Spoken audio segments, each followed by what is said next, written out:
여성이 들고 있는 사진은 평평지구 지도입니다. 히틀러도 평평지구 지도로 군사작전을 짜는군요. 보시는 지도는 평평지구 옛날 지도입니다. 1950년대까지 세계는 평평지구와 둥근지구를 함께 사용되었고 학교에서 그렇게 교육을 받았습니다. 그 이후로는 평평지구는 자취를 감추게 되었습니다. 우리나라는 근대화가 늦어 평평지구를 공부한 사람이 없으나 외국의 100세 가까이 된 어르신들은 평평지구에 대해 공부를 한 세대입니다.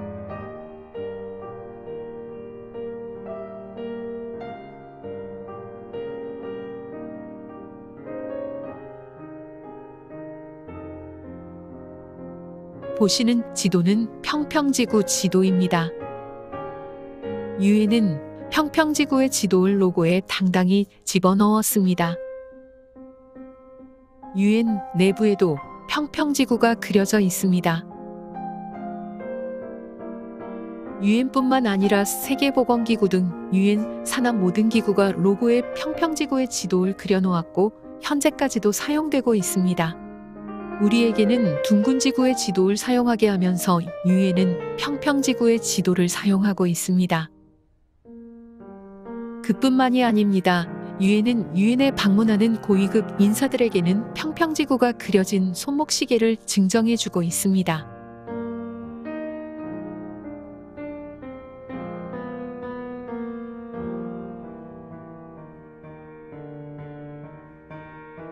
다음은 과거로부터 이어져 온 다양한 형태의 평평지구 옛 고지도입니다.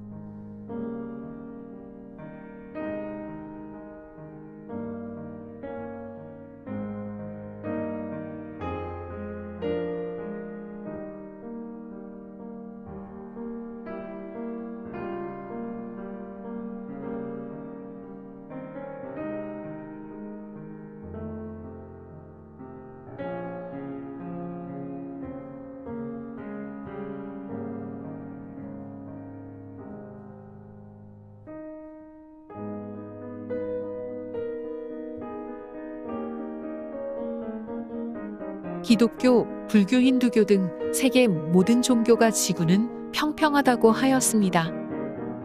전지전능하신 신께서 지구가 평평한지 둥근지도 모르겠습니까? 둥근지구는 종교의 힘을 약화시키는데 1차적인 목적이 있습니다. 종교의 힘이 강하면 정치인들은 통치하는데 매우 큰 어려움을 겪게 될 것입니다. 둥근지구는 사람들의 신앙심을 약화시키는데 큰 공헌을 하였습니다.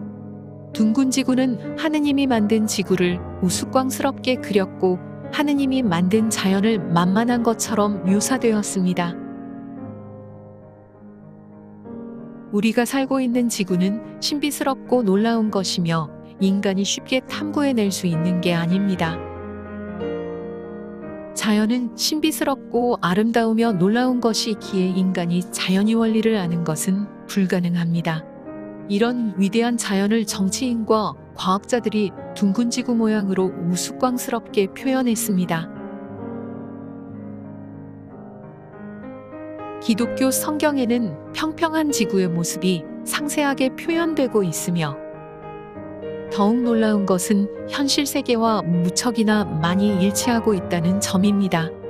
하늘에는 물과 돔이 있고 별들은 노래를 하며 수많은 별들과 달, 태양이 지구를 중심으로 공전을 한다고 기록되어 있습니다.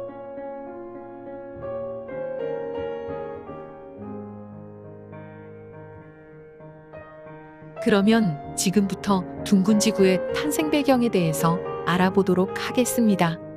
그동안 리얼 사이언스에서는 둥근지구가 거짓임을 증명해줄 명백한 자료들을 수없이 제시해 주었는데요.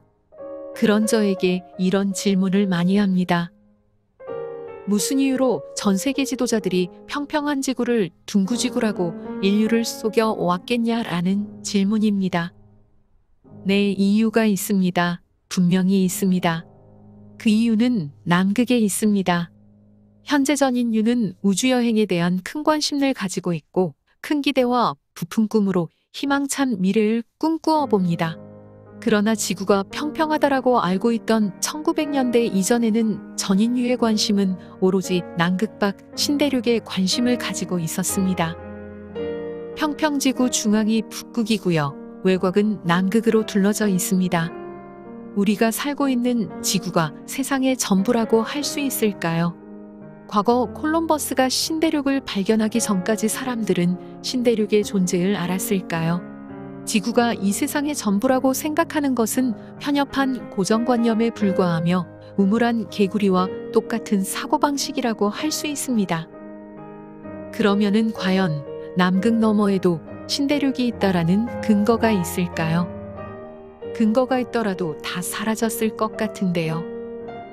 네, 물론 근거가 있으니까 방송을 하는 것이겠죠. 남극 너머에 태양이 보입니다. 태양이 있다라는 것은 남극 너머에도 땅과 동식물이 존재한다는 의미입니다. 더욱이 노을까지 보입니다. 노을은 대기의 수분과 공기층이 두껍고 구름이 존재한다는 명백한 증거이고, 공기와 수분, 구름은 땅과 동식물의 상호작용으로 발생하므로 남극 너머에도 신대륙이 존재함을 증명해 줍니다.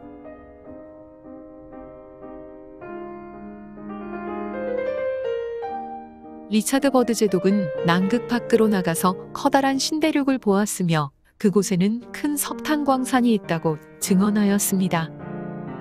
리차드 버드 제독 외에도 남극 밖을 탐험한 선원들이 많았지만 지금은 살아있는 사람이 없습니다. 리차드 버드 제독은 지구 공동설을 주장하였고, 북극에는 커다란 구멍이 있고 그곳에는 다양한 동식물과 인류가 산다는 내용인데, 이런 주장은 사실이 아니며 버드 제독의 신뢰를 떨어뜨리려는 과장된 수작이 아닌가 싶습니다.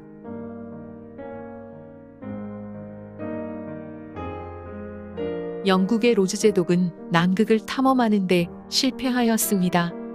남극이 알려진 것보다 훨씬 길고 끝이 보이지 않아 결국 포기해 버렸는데요.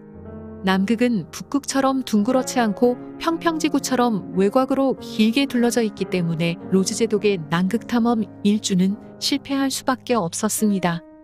분명히 남극 밖에 세상이 존재합니다. 그러나 1900년대 이전의 해운 기술로는 도저히 갈 수가 없었습니다.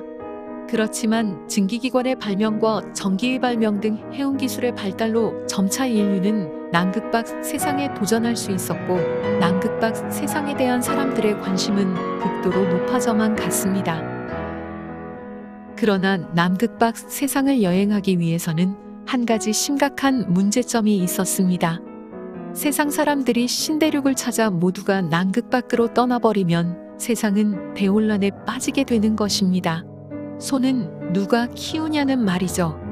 국가가 붕괴되고 신대륙을 차지하려는 영토 분쟁과 전쟁이 끊임없이 일어날 것이 너무나도 분명해 보입니다. 세계 정부는 통치가 어려워지고 혼란이 가중될 것을 예상하고 한 가지 아이디어를 제시합니다. 그 아이디어는 바로 둥근 지구이고, 둥근 지구를 탄생시킵니다. 둥근 지구를 만들어 남극 밖의 세상을 부정하고 우주라는 환타지를 사람들에게 심어줍니다. 지구가 둥근히 남극 밖 세상이 존재할 수 없겠죠.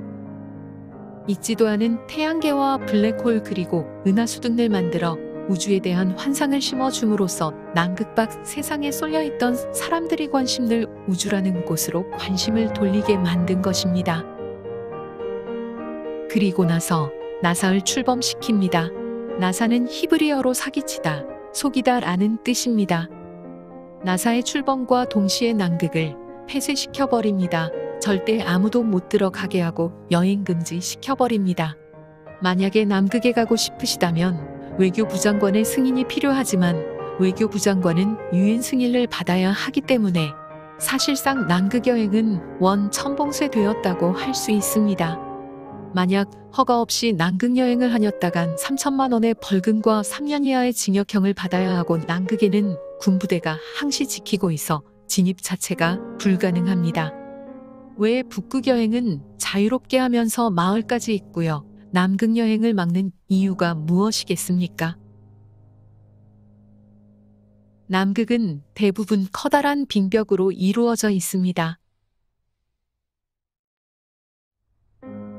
남극은 9월에서 3월까지는 백야이고 3월에서 9월까지는 극야라고 전해 듣지만 사실인지는 확인이 필요합니다. 남극의 모든 정보는 정확하지 않으며 여러 출처마다 정보가 다릅니다. 비밀에 쌓여 있는 남극에 대한 정확한 정보를 얻어낸다는 것은 정말 어려운 것 같습니다. 제한된 환경 속에서도 정확한 정보를 얻기 위해 많은 노력을 하고 있습니다. 남극에도 북극과 마찬가지로 사계절이 존재할 가능성이 충분하며 인간의 집단 거주도 가능하리라 봅니다. 신대륙을 찾아 남극 너머로 여행할 그날을 기다리며 방송을 마치겠습니다. 감사합니다.